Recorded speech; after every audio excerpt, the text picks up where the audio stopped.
Mainit ang buong bayan habang nagaganap ang huling laban ng Japan kontra Brazil sa soccer stadium. Biglang tinawag si Haro ng kaibigan niya, sabay sabing, hindi natin pwedeng palampasin ang laro ni Tanoji. Agad silang nagmamadaling pumunta para mapanood. Sa malaking screen, nakikita ni Haro kung paano tumalon si Tanoji sa ere. Pagkatapos, ginamit nito ang kanyang espesyal na galaw na tinatawag na Storm of Horizon, at diretsyong nakapuntos. Tuloy-tuloy ang pag-angat ng score. Hindi mapigilan ng kaibigan ni Haro ang maglabas ng papuri sa husay ni Tanoji, habang si Haro naman ay tila napako sa galing ng manlalaro. Samantala, may grupo ng mga bata ang nagtatakbuhan papunta sa soccer court para maglaro, pero hinarang sila ng dalawang tamad na tambay na pilit silang pinalalayas. Sa mismong sandaling yon, dumadaan si Saki. Nang makita ang nangyayari, walang alinlangan niyang sinipa ang bola, tumama sa mukha ng isa sa mga tambay, at matapang na sinabi, hayaan niyo silang maglaro. Biglang sumugod ang pangalawang tambay para sapakin si Saki. Pero sakto namang dumating si Haro, mabilis na rumaragasa sakay ng kanyang bisikleta, at aksidenteng bumagsak sa lupa. Tumayo siya agad at sinabi sa lahat, gusto ko ring maglaro ng soccer dito sa court. Ngumisi ang dalawang tambay at nag-alok, isang 2 versus 2 match. At kung sino ang manalo, sa kanila ang court. Walang patumpik-tumpik na pumayag si Haro, kahit si Sakaki ay halatang nag-aatubili. Habang naghahanda ang magkabilang koponan, sinabi ni Haro kay Sakaki na nagsisimula pa lang siyang maglaro ng soccer kamakailan.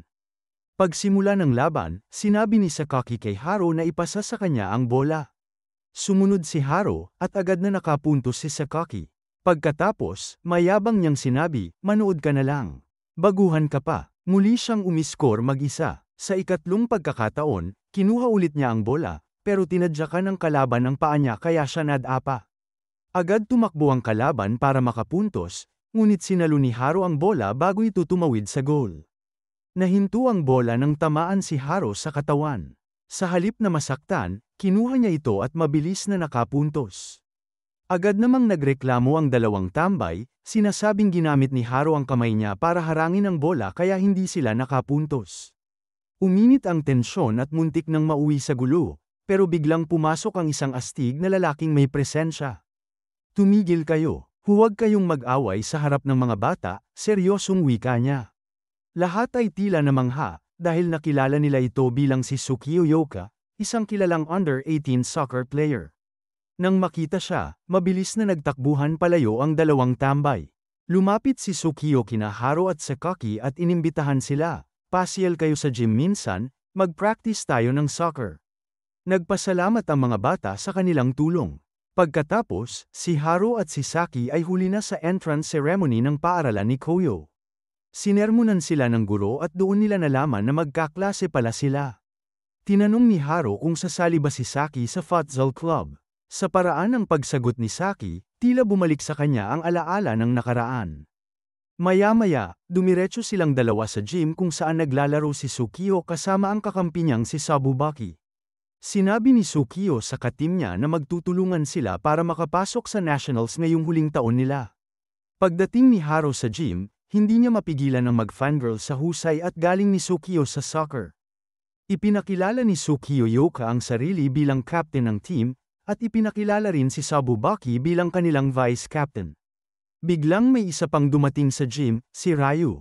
Agad siyang nag-fangirl kay Tsukio Yoka at sinabihan si Haro na isa pala ito sa mga kilalang under-18 soccer players. Tinanong ni Haro si Tsukio Yoka kung kilala niya si Tanoji, at inamin niya na sumali siya sa soccer dahil sa kanya. Si Sakaki naman, na kilalang mahilig magpapansin, agad nagtanong kung kailan magsisimula ang practice. Sinabi ni Sabubaki kay Haro na si Saki ay kilala rin sa soccer dahil sa husay nito. Pinuri ni Haro ang galing ni Saki, ngunit biglang dumating ang club manager na si Usami, hingal na hingal. May mga naghahanap sa mga miyembro ng soccer club sa courtyard. Babala niya, lumabas na ang mga tambay na nakasagupan nila noon, na estudyante pala mula sa Jiakiran High School, kasama ang isa pang kakampi. Sinimulan nilang guluhin at takutin ng ibang estudyante, pero isang blondeng lalaki ang hamarang at pinigilan ang isa sa kanilang mga sipa. Sakto namang dumating sina Ryu at ang iba pang miyembro para tumulong. Doon, isa sa mga miyembro ng Jiakiran ang naghamon kay Sukio Yoka sa isang soccer match bilang paghihiganti sa nangyari noon. Napagkasunduan nilang maglaro sa umaga sa Sansan Park, at lahat ay pumayag.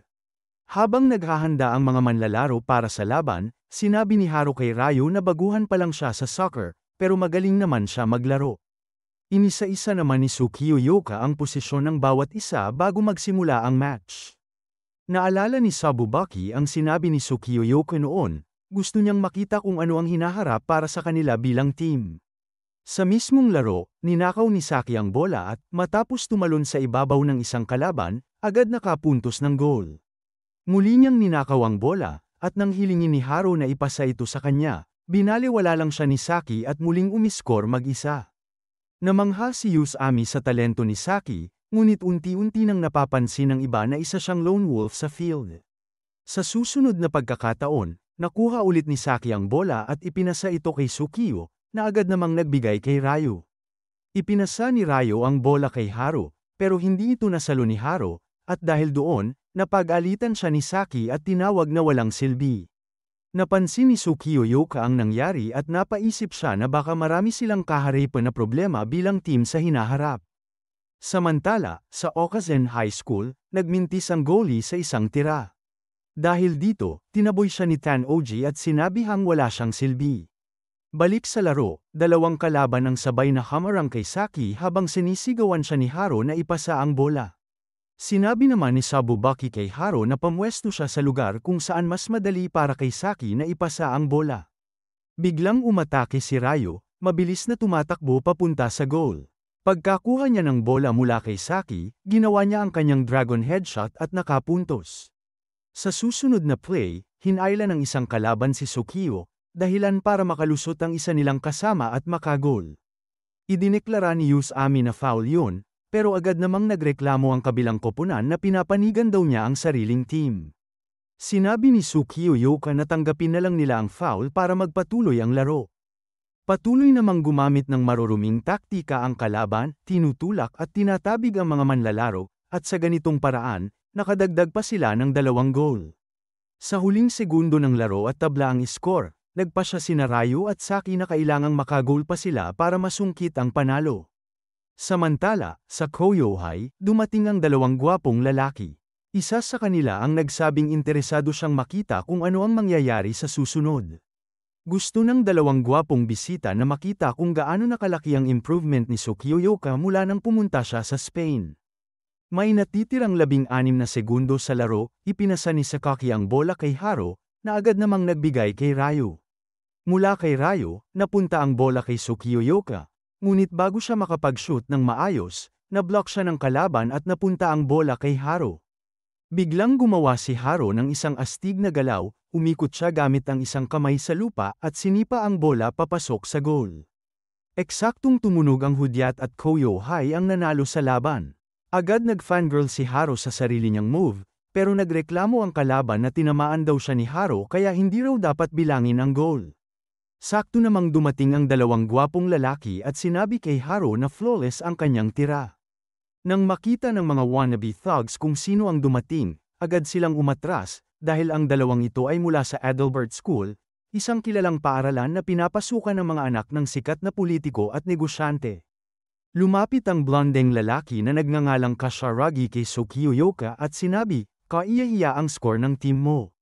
Umalis siya pagkatapos sabihing hindi na siya makapaghintay na makalaban sila sa Fresh Cup. Ipinaliwanag ni Sabubaki kay Haru na ang Fresh Cup ay isang pambansang soccer tournament na gaganapin sa susunod na buwan, at plano nilang sumali. Labis itong ikinatuwa ni Haru, pero malamig na sinabi ni Saki na magiging sagabal lang siya kung lalero siya. Sinabi naman ni Sukio Yoka na magpahinga muna ang lahat, at opisyal na tinanggap ang lahat bilang miyembro ng team. Habang pauwi, pinag-usapan ng 2 gwapong lalaki si Sukio Yoka at ang kanyang team. Kinabukasan, maagang nagising si Haru at dumiretso sa soccer gym para mag-ensayo mag-isa. Patuloy siyang nagpa-practice hanggang dumating si Sakaki.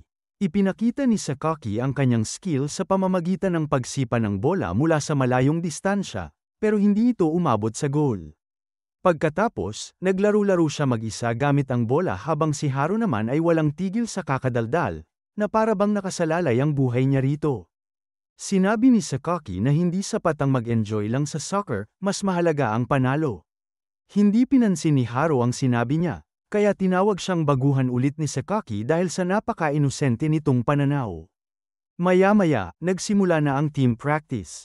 Pinag-partner sina Saki at Haru, pero aksidenteng natapilok ni Haru si Sakaki. Nang sabihan siya ni Usami na bawal mang trip, napagtanto ng lahat na hindi pa pala alam ni Haru ang mga opisyal na soccer rules. Dinala siya ni Sabubaki sa gilid at binigyan ng sangkaterbang libro tungkol sa soccer, para raw may saksak sa ulo ng gorilya nito ang mga patakaran ng laro. Makalipas ang ilang sandali, bumalik sila, halos bangkay na sa pagod si Haru, at sakto namang dumating ang isang grupo ng estudyante sa gym. Sinabi ng mga estudyanteng ito kay Sukiyo Yoka na iniwan nila ang team noon matapos siyang pumunta sa Spain. Ipinaliwanag ng mga dating miyembro na nawalan sila ng interes noon, pero gusto na nilang bumalik ngayong nakabalik na si Sukiyo Yoka. Ngunit diretsyong tinanggihan ni Sukiyo ang alok nila. Sinabi niya na plano niyang dalhin ang team sa nationals, at hindi na sila makakasabay sa level ng koponan ngayon. Pagkatapos, tinanong siya ni Sabubaki kung tama bang tanggihan ang mga dating miyembro. Paalala ni Sukiyo, kahit noon pa, hindi kailanman umalis si Sabubaki sa team kahit may pagkakataon siya, lalo na ng mga panahong aalis si Sukiyo papuntang Spain. Naalala ni Sabubaki na sinabi niya noon kay Sukiyo na siya ang bahala sa club habang wala ito, at sabik na siyang makalaro ulit kasama nito. Sa kasalukuyan, humingi ng paumanhin si Sabubaki kay Sukiyo dahil hindi niya masyadong naalagaan ang club. Pero sinabi ni Sukiyo na magiging maganda ang takbo ng team kasama ang mga bagong first-year players. Kinabukasan, nagsimula ang practice. Tulad ng dati, hindi ipinapasa ni Saki ang bola kaninuman. Sa halip, hinarap niya si Sabubaki, tinawid ito, at siya mismo ang nakapuntos ng goal. Nagreklamo ang iba na hindi siya marunong magpasa, pero sagot ni Saki, kaya niyang mag-improve mag-isa. Dito pumasok si Sukiyo at pinaalalahanan siya na ang soccer ay team sport, hindi larong para sa isang taong makasarili. Pero binaliwala lang ito ni Saki, kumuha ng pahinga, at umalis. Ibinunyag ni Ryo na noong nasa middle school pa si Saki, ganito rin ang problema niya sa team, kaya na-bench siya sa huling tournament. Naalala ni Saki kung paano siya pinagalitan noon dahil sa pagiging solo player at kung paano. Sa nakaraan, isa-isa nang iniwan si Saki ng kanyang mga kakampi. Binalik ni Sabubaki ang usapan sa kasalukuyan at sinabi na hindi sana naglaro si Saki ng soccer kung gusto lang niyang maglaro mag-isa, dahil ang soccer ay isang team sport. Biglang lumapit si Haru kay Saki at tinanong kung bakit hindi ito nagpapasa ng bola. Sagot ni Saki, mas marami siyang maiko-convert na goals kapag siya lang ang naglalaro. Dinagdagan pa niya na hindi niya kinikilala si Haru bilang teammate, lalo na't hindi pa nito kayang maayos na tanggapin ang mga pasa niya. Dahil dito, nangako si Haru sa sarili na gagawin niyang kilalanin siya ni Saki bilang kakampi. Kinabukasan, ibinahagi ni Sukiyo Yoka kay Sabubaki ang plano niyang bumuo ng pinakamalakas na koponan. Isa-isa niyang itinalaga ang opisyal na posisyon ng bawat miyembro. Itinalaga niya si Saki bilang play caller, ang magiging offensive cornerstone na sisiguro na maayos ang takbo ng buong team. Hindi ito nagustuhan ni Saki, ngunit ipinaliwanag ni Sukiyo na mahalaga ang posisyong yun kung gusto nilang maging pinakamahusay na koponan, dahil kailangan itong makipag-ugnayan sa ibang manlalaro.